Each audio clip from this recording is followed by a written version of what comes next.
And the warmer and the more interesting the person is, the more I give them of myself. How does Larry David handle it? He's not bad. Yeah? Yeah, I'm a big fan. Oh, thank you. You know, how about that? That's a good impression. Yeah, thanks. I've seen him go through because I saw him become famous. You know, he was on Fridays. Yeah. He created Seinfeld, but that still wasn't the fame that he has now. So I saw him through Curb Your Enthusiasm become truly iconic. So he's had trouble figuring out how to. People want to take a picture. People, you know, well, how do I do it? And it's always changing. He's never an asshole. It's truly one of the greatest comedy shows of all time. Well, thank you. 100%. And I have to say, the new season we're about to film in October, the storyline may be my favorite. And it's really subtle and fun. It's like one of those things like, it's like, I think people watching it will feel that they're living a fantasy. And after the first one airs, I'm happy to come back and talk about it. You know what I mean? Yeah. Because that premise of where we're going is delightful. I love how HBO gives him sort of carte blanche. They're like, you know, take a couple of years off. Do whatever the fuck you want. Like, yeah, it's pretty great. Yeah. Well, for Larry, it's not about the money. Right, of course. It's about, can I do another good show? Right. And that makes us different than most shows in history. Yeah. And he only wants to do good work and enjoy himself. Otherwise, there's no reason. Yeah. And HBO is smart that way. They're genius. You know? I mean, look, if you think about the shows, Sopranos, fucking Game of Thrones. Yeah, they've done know some good work. How to let a show just be a show. From what I understand, they give a lot of notes on their pilots. But once you become a series, they kind of leave you alone. That's amazing. You know, whereas when you're doing a network show or from other pay sources, I've heard that the notes never stop. Well, when I was on news radio, is the easiest thing to ruin with notes. Drama can survive notes. Comedy cannot, because it's like doing comedy is like, the dominoes. And if you take one of those and just move it a little to the left or the right, you're screwing up the whole thing. That's a very good point. Yeah. When I was on news radio, we weren't successful. And that is when you get the notes. So my friend Lou Morton, who was one of the writers, he would wear a shirt every Monday after the ratings would come in with a number on it. He would take a white T-shirt and write it. And one day he came in, the number said 88. I go, fuck, dude, really? He goes, yeah, we're 88th. I'm like, fuck.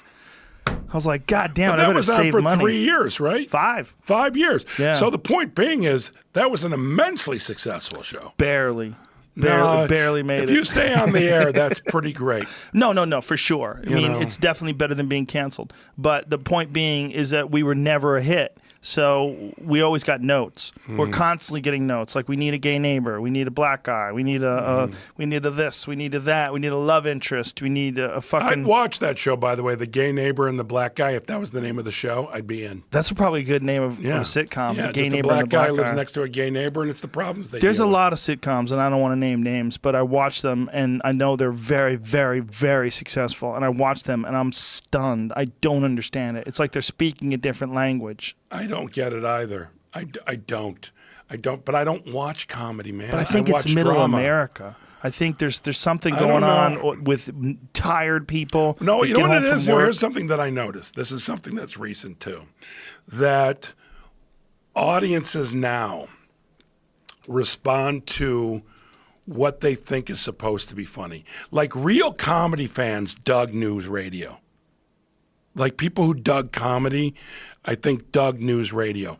People who did comedy dig Curb. Do we have other kind of fans too? Yes. But I find that comedy fans really do get comedy. Right. But everybody likes to say they like comedy or they watch comedy, and they may not have any sense of humor. Right. So I find there was a show. I'll give you an example. And this one was like the specific, and I don't care if I'm slamming it. It was the something in the girl in the apartment B, or the bitch in something B.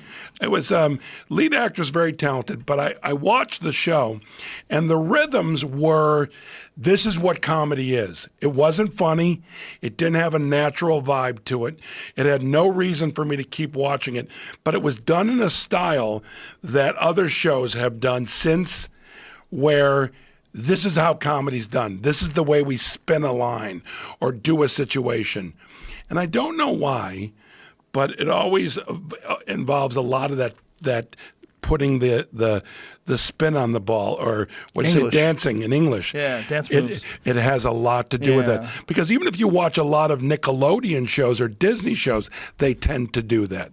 They put the spin on it. It's never funny enough just to have. Here's the thing about comedy, TV comedy, I think for the most part, you're supposed to be enthralled with the situation.